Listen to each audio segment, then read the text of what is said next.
Hello, ma'am. Good morning. My name Good is morning. Leia Aragon. Yeah. I came from Melanie Aquinas University. I'm graduating education student. Okay. Can I ask something about El Amarna? Amarna.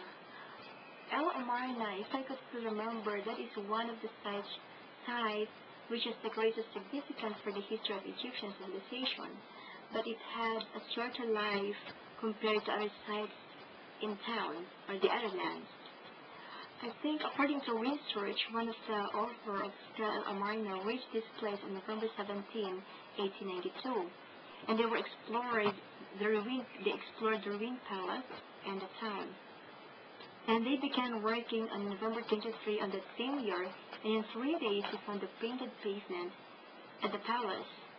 Oh yes, well, I would like to show you a photo of my collection in that site, El Amarna. So I'll show you the painted pavement. Yeah, sure.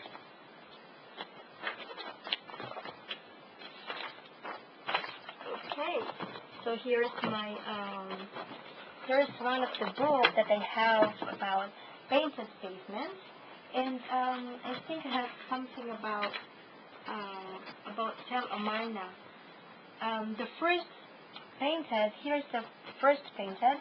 The first painted, which has found a few days after beginning work in the southeast hall of columns in the harem, which was dug search for the pieces of glaze from the columns which was found lying there.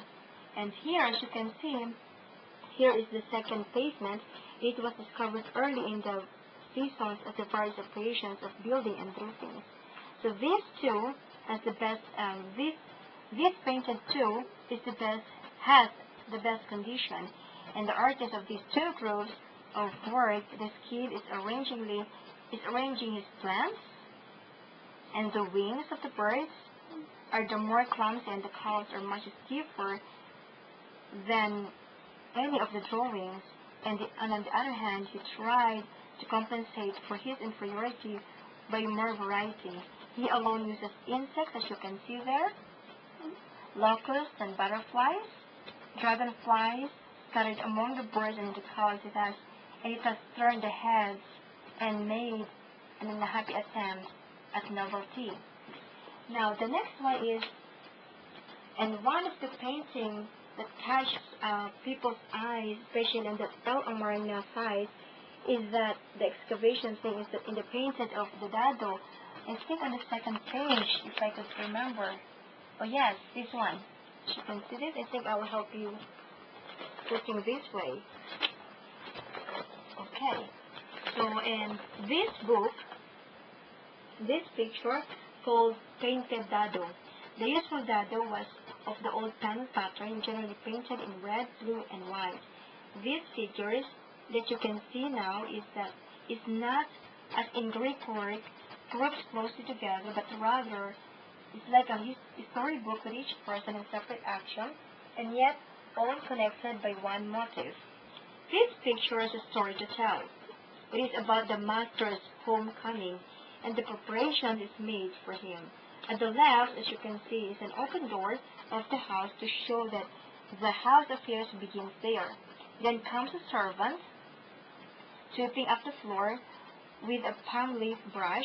Then the steward hurrying up to this baton here, under here, followed by the cook, who is holding 2 scented bowls, which contain a joint of meat and some cakes, and following as a servant sprinkling the floor.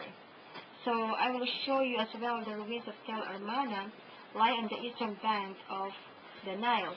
By the way, the ruins El Amarna, the ruins site is, I think, in the other pages of this book, if I just still remember.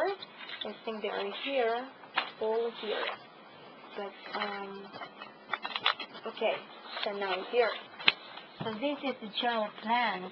This is where the El Amarna are well known as Etil, in the bank of the Nile.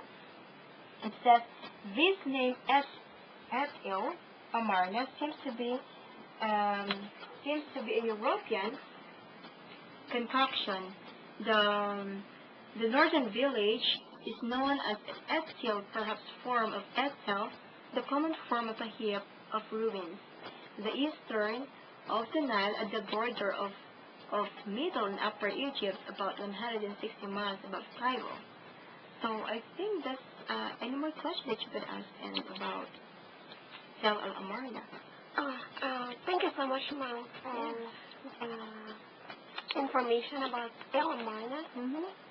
So, Oh, by the way, throughout the century, I just remember that throughout the century, the explorers are now frequented even by the ordinary travelers who come in twos and threes. In that site, the sites of temples and the palace have been often plundered by passing collectors, and everything visible and portable has long since been removed since then. But no systematic excavation has been attempted and no record examined to show from where the various about the museums and had been taken but still there or remained objects or items in that site. And this side of the town is a wide plain of the east bank of the Nile where I showed you my collection. And it is by the cliffs by which descends almost into a river, and this plain is covered with the sand and debris which were deposited by the prehistoric High Nile, and it was of the most perfect size, and it is one of the most perfect size that is possible for a great town. There is unlimited space for buildings, and the whole plan being about 5 miles long and 3 miles wide. This is 4 times the area of Cairo, and not more than a tenth of the area was actually occupied. The ground slopes gently down to the river, and the soil is clean yellow sand.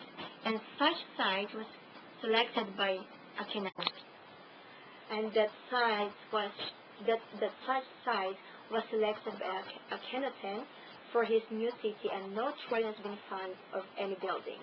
And the geological features of the plan or plain deserve notice. Around it are 4 great valleys, and which are discharged the torrents during the ages of rainfall. At the north end, a widely ramifying valley, or rather, united valleys drains the area towards El Brachet. In the middle of the east side, a long valley runs that into the desert and was selected by Akhenaten for his tomb. And I think I need to go to my meeting, so you can pass by anytime. And thank you so much. thank you, ma'am.